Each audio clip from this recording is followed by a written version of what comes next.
मातृत्व नोंदणी योजनेचे फॉर्म भरत असताना बऱ्याच वेळेला आपले फॉर्म NPCIमध्ये जाऊन अडकलेले असतात. म्हणजेच त्या महिलेचे आधार कार्ड बँकेत अपडेट नसते. तर त्यासाठी आपल्याला NPCI असे गुगल सर्च करावे.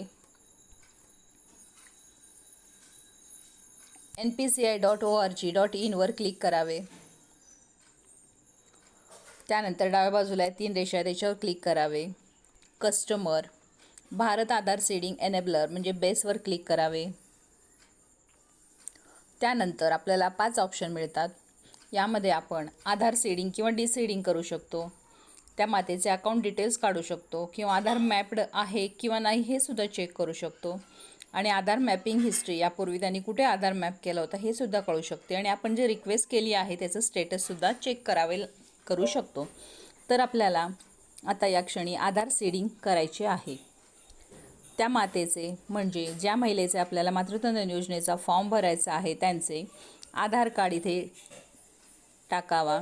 त्यानंतर सीडिंग, बँकेचे नाव जे असेल ते टाकावे. त्यानंतर फ्रेश सीडिंग इथे अकाउंट नंबर आपल्याला 2 वेळा टाकायचा आहे. व्यवस्थितपणे बघून 0 असेल तर 0 पासून स्टार्ट करावे. त्यानंतर हा चेकबॉक्समध्ये टिक करावे. त्यानंतर हा कॅपेचा ॲज इट इज टाकावा व्यवस्थित बघून आणि सबमिट करावे.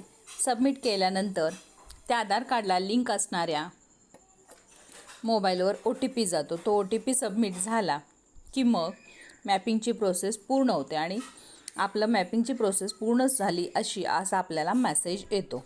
आणि मग परत आपल्या मातृत्व नोंदणी योजनेच्या सेविकेच्या लॉग इनला जाऊन डाटा एंट्रीमध्ये 4 व 5 असे NPCIचे 2 टॅब मिळतात. त्याच्यावर क्लिक करून NPCI स्टेटस चेकवर क्लिक करावे. जर मॅपिंग झाले असेल तर सक्सेसफुल असं दाखवतं आणि तो फॉर्म फॉरवर्ड होतो.